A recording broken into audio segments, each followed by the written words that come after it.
Hello, and welcome back to the LAMDA log. We are on Tuesday, week 6, Wednesday, week 6, day 3, the 25th of February, 2026.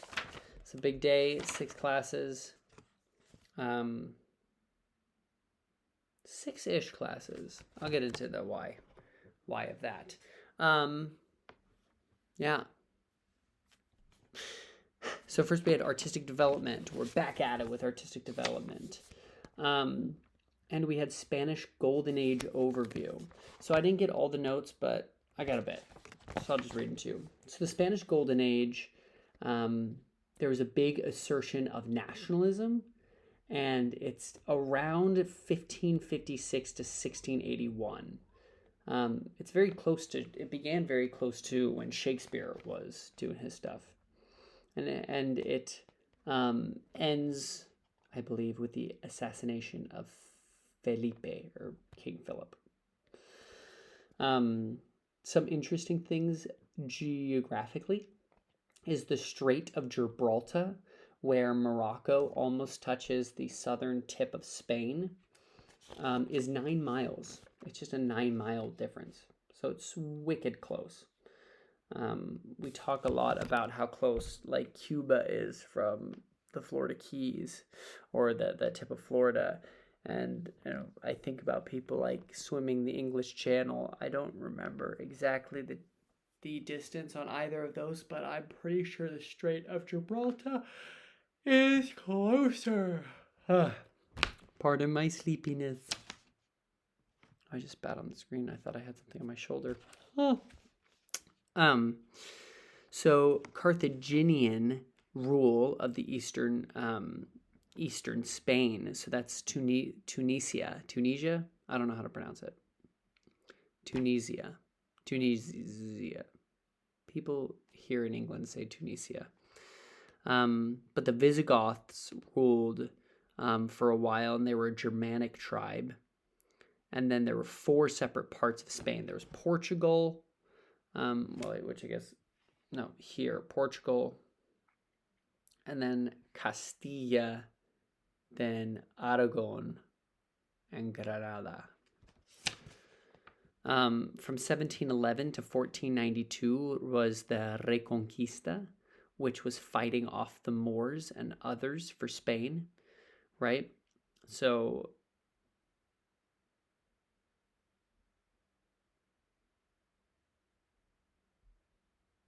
but there was a lot of time of peace during that. That was just generally, there was this kind of like promotion of Christianity and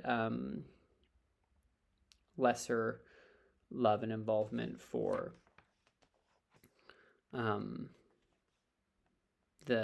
Jews and Islam and Muslims, Islamic Moors.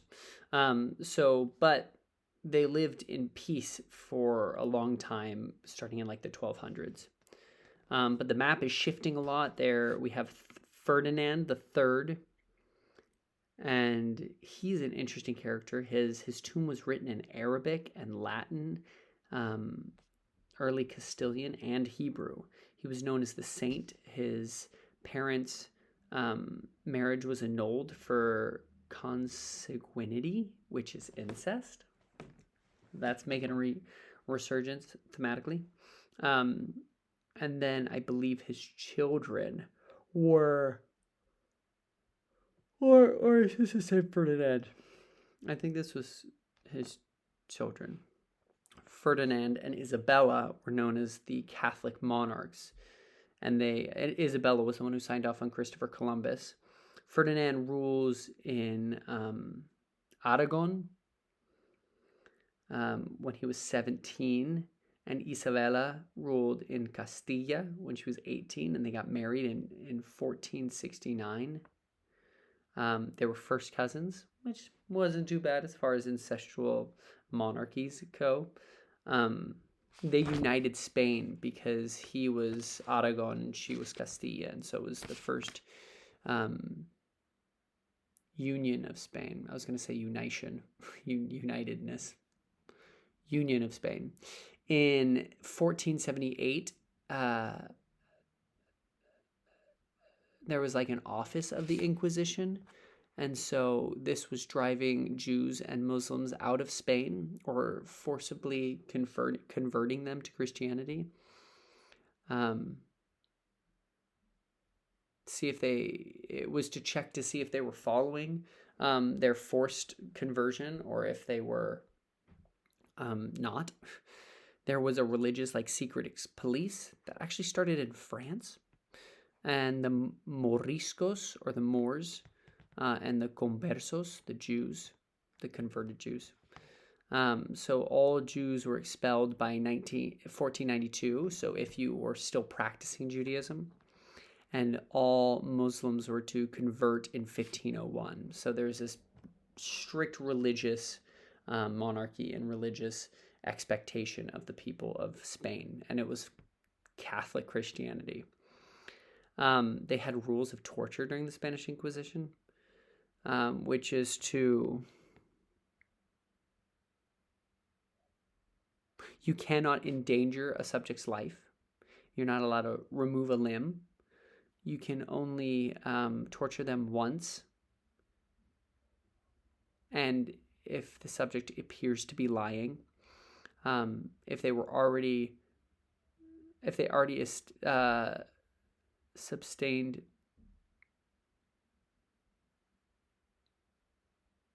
evidence. If you already received evidence on it, it was forbidden. And Lope de Vega, our playwright for The Gentleman from Olmedo, he was he worked for the Inquisition. He was an inquisitioner, I believe. There was the war against Emirate of Granada in 1482 to 1492. So a 10-year war to gain the southern part of Spain, which was Granada. Then Juana the Mad ruled from 1479 to 1555. She was the daughter of Ferdinand and Isabella, Fernando and Isabella. She married Philip the Handsome, who lived from 1478 to 1506. Excuse me. And she was the sister of Catherine of Aragon, famous first wife to Henry VIII. Philip was Austrian and he was a Habsburg, so it probably wasn't Felipe, but they would have called him Felipe. Names are confusing with royalty. But Juana was incarcerated in a tower by her son for 40 years. Because he said she was mad. And then Charles V, their son, he was also a Habsburg because he was the son of Philip. He becomes the emperor of the Holy Roman Empire from the 1500s to 1558. And he's kind of the king during all of this happening. Because the Golden Age from 1556 to 1682. Yeah, so he kind of kicks off the Golden Age at the very beginning. And that's because he's fighting a bunch of wars, and so he needs money for wars, and so he gets the conquistadors to bring him money from the New World. And so Cortés, Hernan Cortés, he is the conquistador leader who conquered the Aztec. And then Pizarro, I believe it's Francisco Pizarro. I didn't write it down, but Pizarro conquered the Inca. So Charles needed money, and Latin America had it because he was fighting a bunch of different wars all over the world.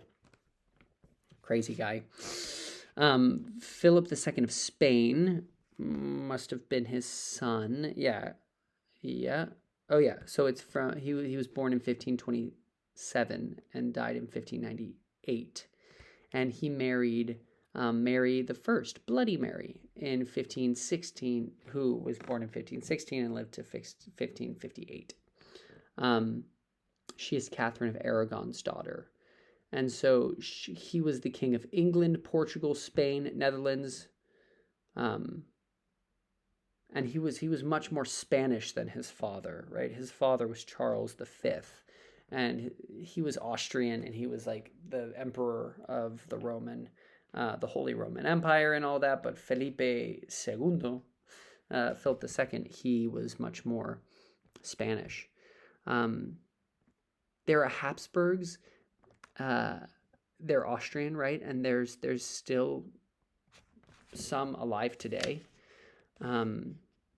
This was just a little tangent, but in 1740, the like royal line died and ended, but there's still like connections in politics and everything. So like their power died. But they were very anti-Nazi and anti-communist. Mr. von Habsburg, he's one of the not heirs to the Habsburg because they don't have a kingdom anymore, or an empire. But he's in politics, and he has so many titles, it's ridiculous. But his main one is the Archbishop of Austria.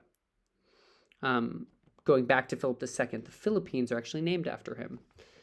And then we talked about like how does a golden age happen?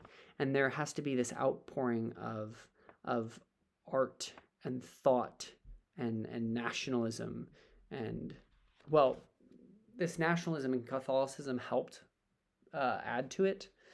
But you need leisure time or leisure, because people have to be free enough to consume art. So it's interesting. So the theater of the day, you have Corrales, which is the Corral de la Cruz in 1579, and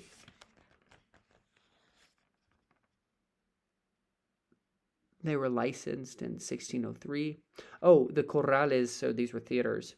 They were segregated audiences, so you had men and women, so the actors could appeal to men or appeal to women, but also led to men dressing up like women and assaulting women in the audience, which is terrible. And actresses were allowed to perform in Spain from 1587. The Spanish Golden Age touts like 30,000 plays. The auto sacramental and comedic something. I don't know what that means, but I wrote it down. Philip declared bankruptcy 5 times. So even though they had all of this gold being shoveled in from the Incan and Aztec empires, they just overspent. They just spent it all on wars and all these other things. Don Quixote became the blueprint with Sancho Panza.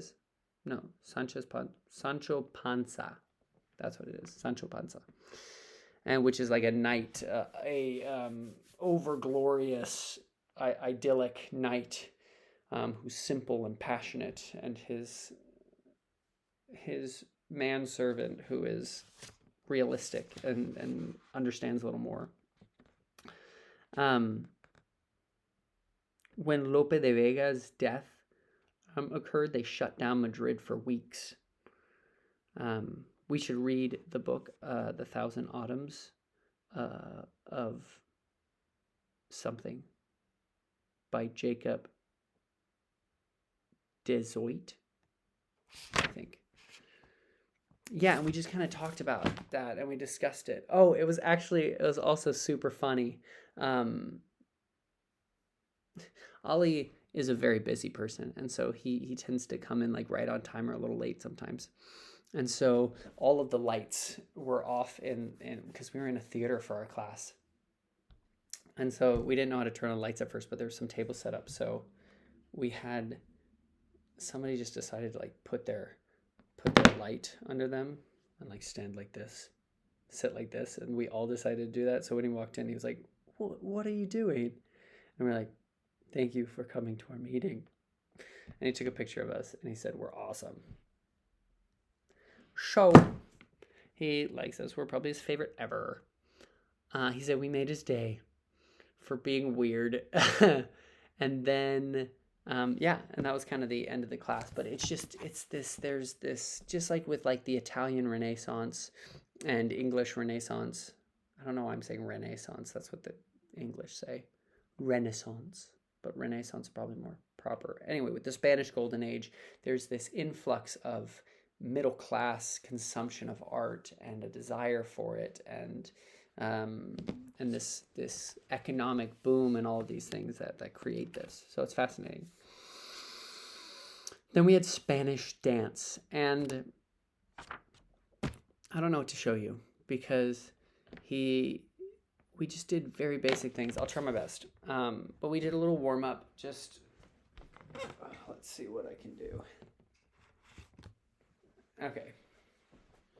So we did a little warm up. Some things to remember is that whenever we stand, men specifically stand really close together. Your leg always comes from behind. You don't want to like stomp like this, but it's ba, ba, ba.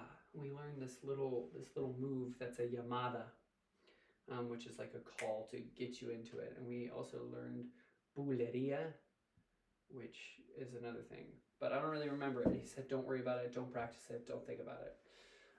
So you always have these arms that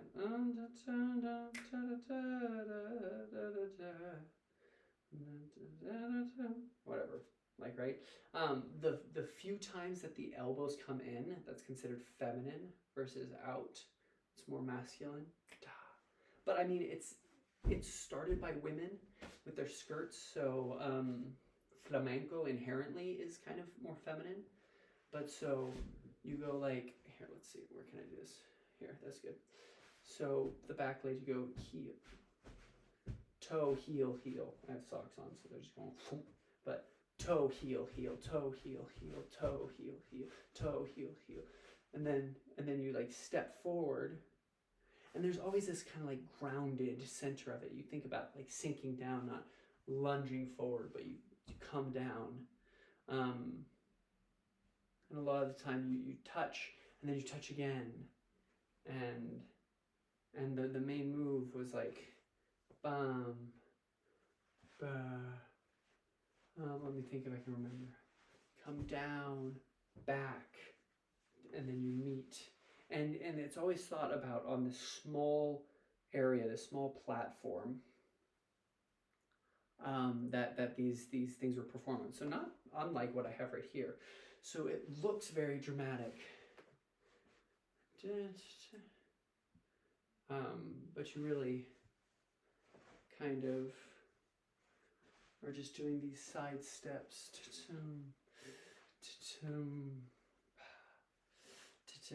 Kind of a thing. I don't really know. I'll actually learn something eventually, and then I'll share that with you. But some things that I wrote down is that we learned some basics, the bulería, the llamada. It was filmed, but I have to check on Canvas for that. And he also said don't practice it, so I don't want to be too specific. So that was Spanish dance. And then we had combat, and we learned a new section with our single swords. Because right where we left off is we had sword and dagger.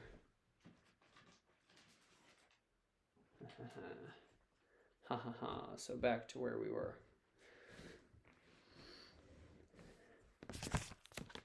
Let's see. Okay, once again. Okay, we had sword and dagger.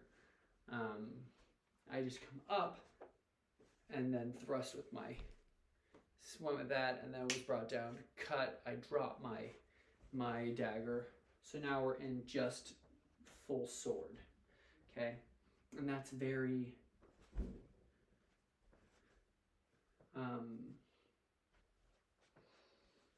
the posture is a little more different because it's very soft.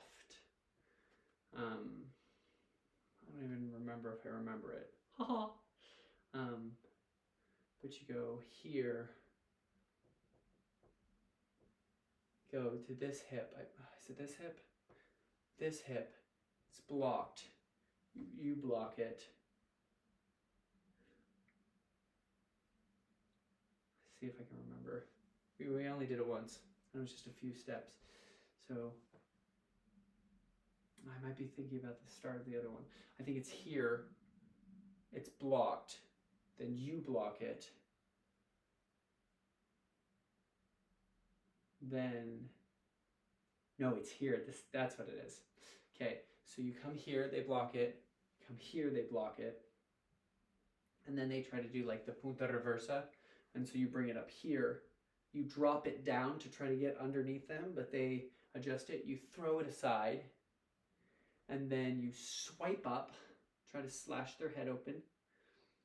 And then I think they come back and you block something.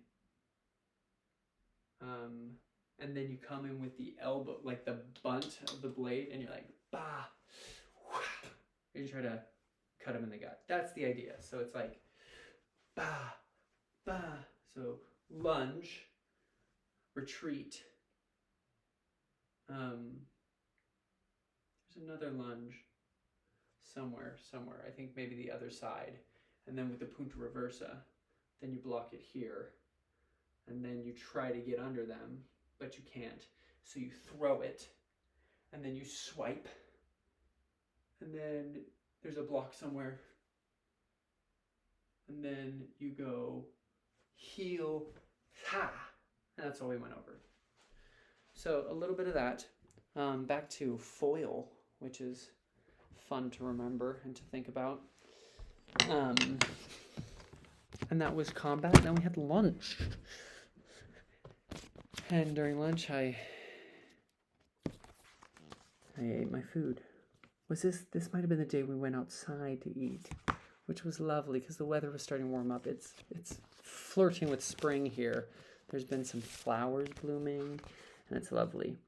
Then we had accents with Jess and Carrie. And just some things that I wrote down.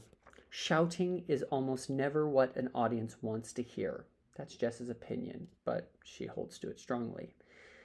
You can hear, the alveolar flap, the D sound, like for a T, like water. It's not water, but just like water. You get that sometimes in English as well, in SSB, but it's just when things are fast and comfortable. Like, what do you mean? What do you mean?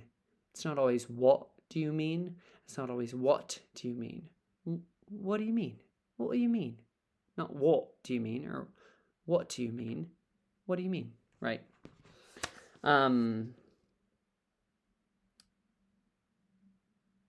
Also in like between vowels, like right about now, right about now.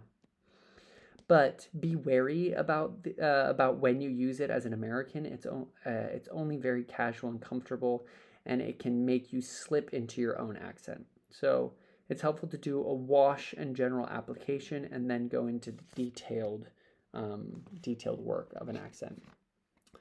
People speed up way too quickly when they're learning accents. Zoom in and zoom out. So, for example, we had our little Sherlock Holmes text. And so we got up, before we did our text, is we got up and we put, we did a little warm up. So we gurned a little bit, warming up our face.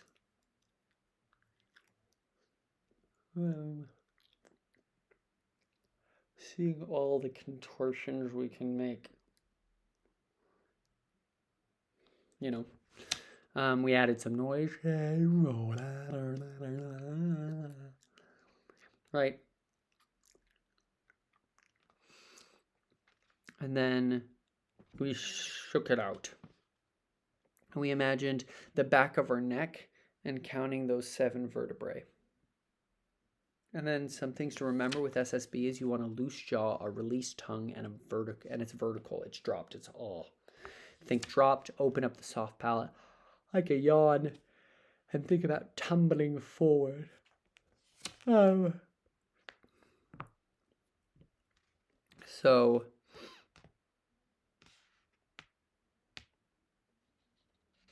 then we paired up with just a random person that we chose, and we talked about our Easter plans in our chosen accent.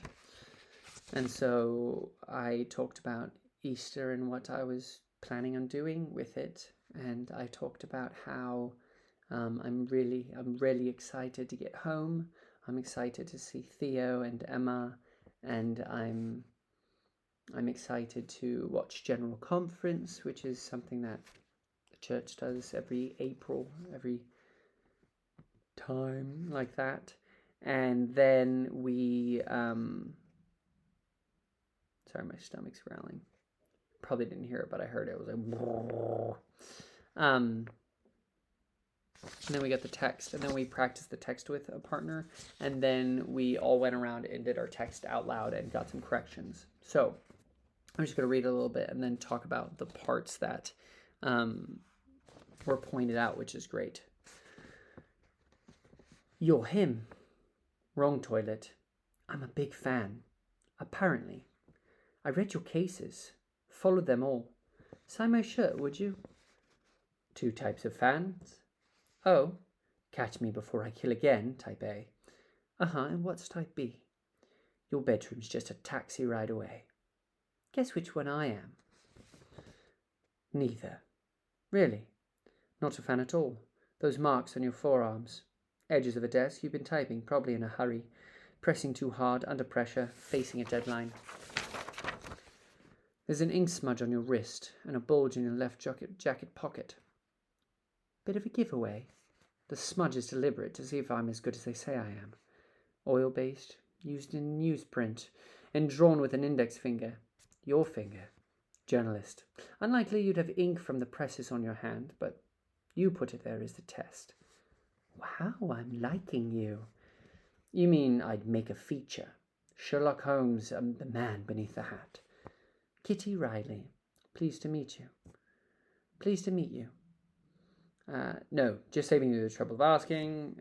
No, I won't give you an interview. No, I don't want the money. And that's about as far as anyone got. So, things I got called out on was my jumping to that R feeling and sound in hurry, her. See, the R is intrinsically like connected to the vowel sound in general American. Hurry. It's hurry. Same with apparently. Apparently.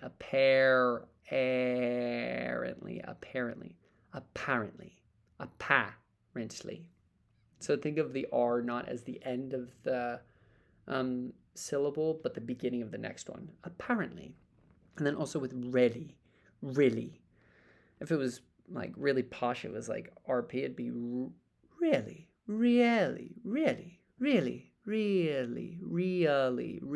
kind of really. But really, not to jump to that L sound, because really has that dark L sound, the right? So we don't get that like darker L sound where it's squeezing in the back of the throat so much. So really, is that true? Really? Hurry, apparently. Yeah, so the short vowels are very short. And when you have that R, there's space for it. Like ought. It's not ought. There's an airy sensation to it. Ought. Not ought. You're not just saying ought. Ought. I like ought. No, I like ought. It feels different and it sounds a little different, I think. But yeah, so that was something we pointed out. Then we had There's a little more splash, a little more air with that all, t, t, t, that all. Long vowels without consonants need their space. I'm a big fan needs that diphthong. I'm. Bulge is just like really. You don't want to get that bull, that dark L sound to influence it. Bulge. The weight is on the vowel, not the L. Bulge. Bulge. And no is a goat vowel, so it's the middle of the mouth. Don't think. And it's kind of got that diphthong too. No. No. No. No. No. Uh-oh. No. No. It's not no. And it's not no. No. No. No. No. It's just no. No. SSB can be kind of spiky and have that feeling to it. And then also newsprint needs that newsprint, almost like an ñ in Spanish. Newsprint. And that was that. And then we moved on to acting through song. And Graham, not Graham from first term, but Graham, our acting through song teacher, he was out for some reason. I missed it because I had to go to the restroom. Had to pop in the loo. But he, so we had a little sub, which was a PhD student, specifically working on acting through song, named Joshua. I did not catch his last name. And then James Michaelos was still doing our accompaniment. But we did a little bit of introductions. We did a mimicked movement. And then we had a gibberish conversation. So we would say something in gibberish. And then you would answer that and kind of be like,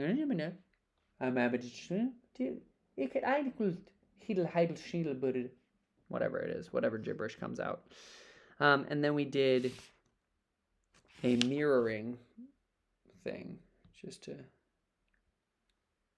mirror one another. It's very easy with myself because I'm just looking at myself in camera. And then we got a great note on how to give feedback. We're looking for FOI, facts, objectives, and inquiry. And then the first person got up and sang I Love Him So from Jesus Christ Superstar. And so I wrote down that his hand got stuck and there's some good micro facial connection.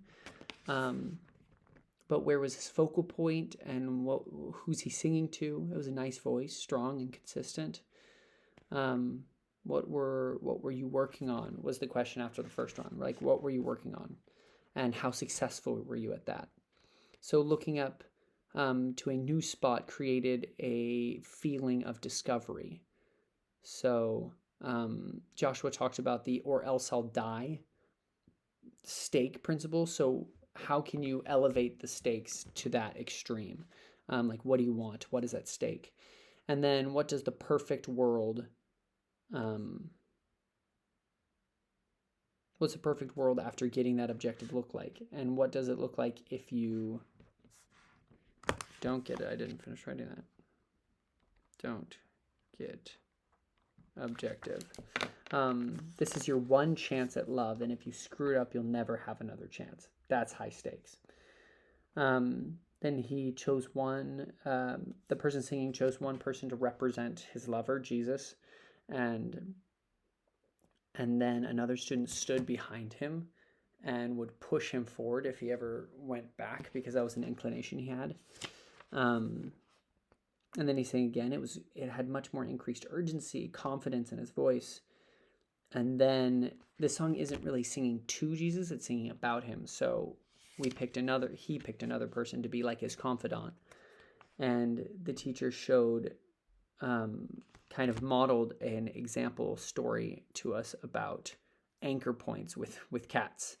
And he had this anchor point of his memory of the cat. Like, let's say that's here, memory of the cat. person he's telling the story to, and to himself, remembering. Yeah. Bum, bum, bum. Right? So you have those 3 anchor points to help kind of guide you through it. And then also physicalizing that obstacle. The student behind him just put her hand on his back, and he had to like shake it off. Wouldn't be able to, but that was trying to shake off the obstacle. He sang again and asked what changed. So much to deal with. Now you need to do it all without the scaffolding. So you need to be able to conjure that by yourself. And also something to remember is that a pity party doesn't have many guests. So fight for something, find the hope. Because if you're just throwing yourself a pity party, people don't care to watch that. Then the next person went and sang Floyd Collins' last song, How Glory Goes, from Floyd Collins. And he wanted to challenge himself vocally and wanted to work on opposites, the heavy and the light. And how successful did he feel was? This one kind of breaks the or else I'll die rule, because he is dying. So, and he didn't want to play just trapped under a rock, because that's what Floyd Collins is all about. It's this guy who's discovering Mammoth Cave in Kentucky, and he gets trapped under a rock, and it becomes this whole new sensation. And so he moved around, but he said, let's play that. Let's play with you stuck under a rock, so that your feet are sunk under the floor. It's a sunken feeling. Joshua said he saw the effort, so let's do 50% of the volume and 50% of the breath to see what's beneath. Such great sight lines and illuminating story. When he did it again, I saw the mother, and it was so touching. And Joshua says there's 3 kind of energies. You have physical energy, you have psychological or mental energy, and you have vocal energy. And you only have a finite amount of energy, so you can divide it up within these 3 categories. And if you put more into physical, you have to take from psychological or vocal, or vice versa. And this concept comes from The Complete Singer-Actor from Wesley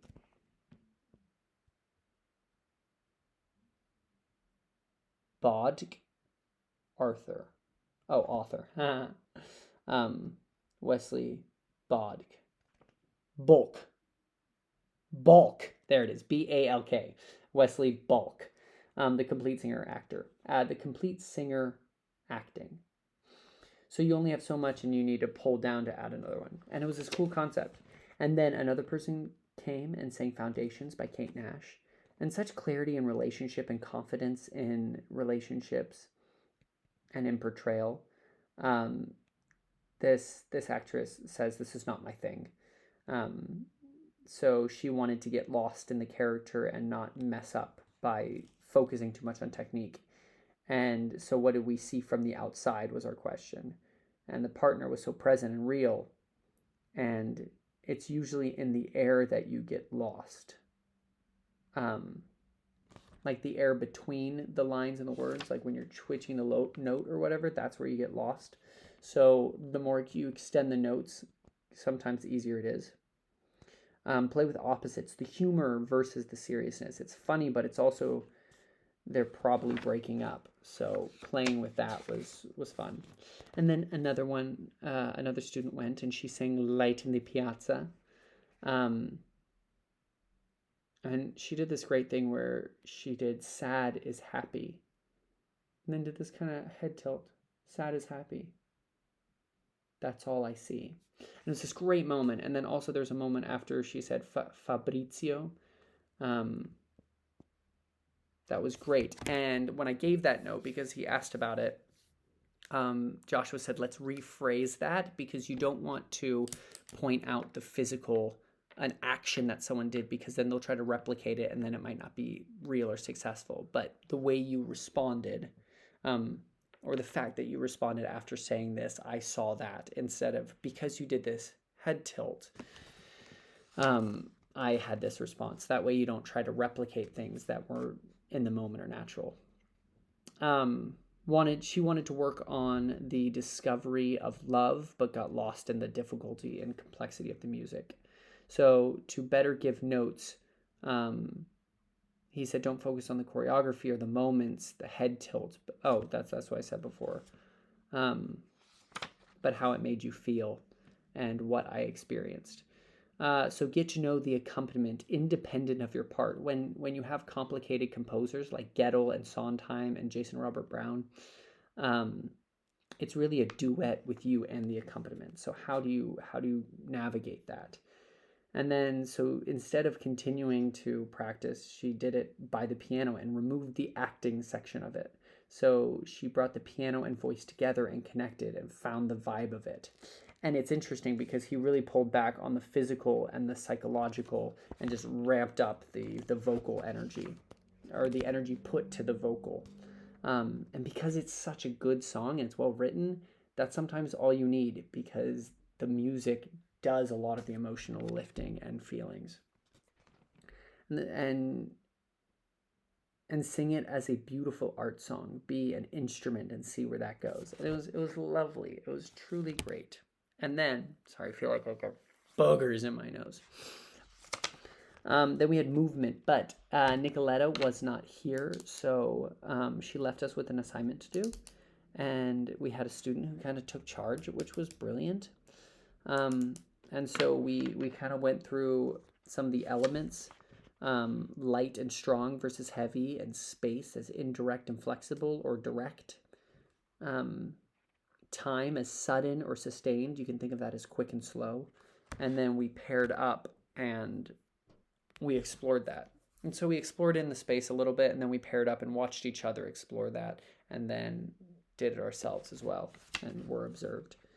Yeah, and then I went to the professional acting showcase, which was a little long. There were 36 different scenes of about like 3 minutes or so. But it ended up being, it was like over 2.5 hours. It was a little interval. But it was the C3s and the E2s, so the ones graduating this year. And it was good work. It was really well constructed. The concept of how they all moved through it was really nice. They had some people on stage like waiting for their turn, and the transitions were all really well directed and done. And yeah, I thoroughly enjoyed it, and I was glad to see more of my peers. And that was Wednesday. Long video, but I hope y'all enjoyed it. Yeah, we'll learn some more of the choreo with this, and I'll get a video up with all of it. Anyway, hope you have a great day. Bye-bye.